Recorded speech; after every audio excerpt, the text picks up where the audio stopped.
নমস্কাৰ, মই পাৰ্থপ্ৰতিম নেওগ। আপোনালোকক এটা ফেচবুক পোষ্ট কৰিছিলোঁ। ফেচবুক পোষ্টটো দিছিলোঁ যে যদি কাৰোবাৰ বাদ্যৰ বিহুৰ কাৰণে বজাবলৈ অসুবিধা হয় তেনেহ'লে আপোনালোকে মোৰ সৈতে যোগাযোগ কৰিব। আৰু তাত মই এটা উল্লেখ কৰিছিলোঁ যে আপোনালোক যদি অৰ্থনৈতিকভাৱে দুৰ্বল তেতিয়াহে আপোনালোকে মোৰ লগত যোগাযোগ কৰিব, কিয়নো যদি সকলোৰে পইচা আছেই তথাপি যদি আপোনালোকে মোৰ পৰা বাদ্যখিনি লয় তেতিয়াহ'লে মইতো সকলোকে সহায় কৰিব নোৱাৰিম। কিন্তু যিসকল অৰ্থনৈতিকভাৱে সঁচাকৈয়ে দুৰ্বল, তেওঁলোকে সংস্কৃতিৰ বাবে ওলাই আহিছে, সংস্কৃতিৰ পেঁপাটো, ঢোলটো, আমাৰ বিহুৰ যিখিনি বাদ্য তেওঁলোকে সঁচাকৈ বজাব বিচাৰিছে, ইচ্ছা প্ৰকাশ কৰিছে, তেনে এজন ব্যক্তি হ'ল বিশ্বজ্যোতি কি আছিলে নামটো? বিশ্বজিৎ বৰা। বিশ্বজিৎ বৰা হৈছে শিৱসাগৰ খনামুখৰ পৰা।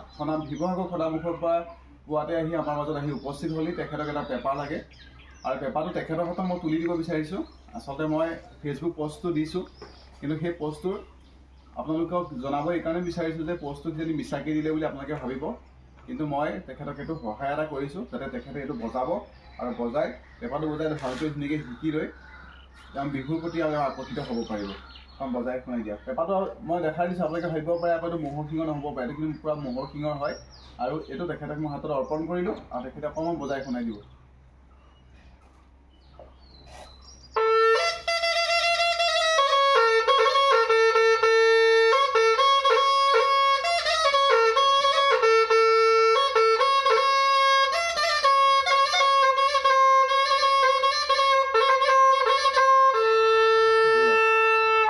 কেনেকুৱা লাগিছে?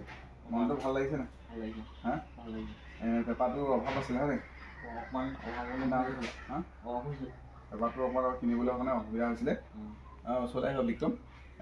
তেখেতে কৈছে যে পেঁপাটো তেখেতক কিনিবৰ বাবে কিছু অসুবিধা হৈছিলে। এতিয়া পেঁপাটো পাই গ'লা, ধুনীয়াকৈ পেঁপাটো বজাবা আৰু আমাৰ সংস্কৃতিৰ কাৰণে একদম ধুনীয়াকৈ বজাই বিহু অনুষ্ঠান কৰিব পাৰিবা। আগলৈকে যোগাযোগ কৰি থাকিম, কিবা অসুবিধা হ'লে মোক ফোন কৰিবা। হ'ব। এতিয়া ৰাতিপুৱা কেইটাত ওলালা? 4:30। তেখেতে পেঁপাটো কিনিবৰ কাৰণে ৰাতিপুৱা 4:30 ওলাইছে শিৱসাগৰৰ পৰা ইয়ালৈকে। আৰু কেতিয়া যাব মানে ভাড়া আছে নে? ভাড়া আছে, অসুবিধা নহয় লাগিব নেকি? ভাড়াটো আছে ন? আছে। ঠিক আছে, ভাড়াটো আছে বুলি কৈছে তেখেতৰ। ঠিক আছে, আকৌ লগ পাম দেই, কেতিয়াবা লগ পাম।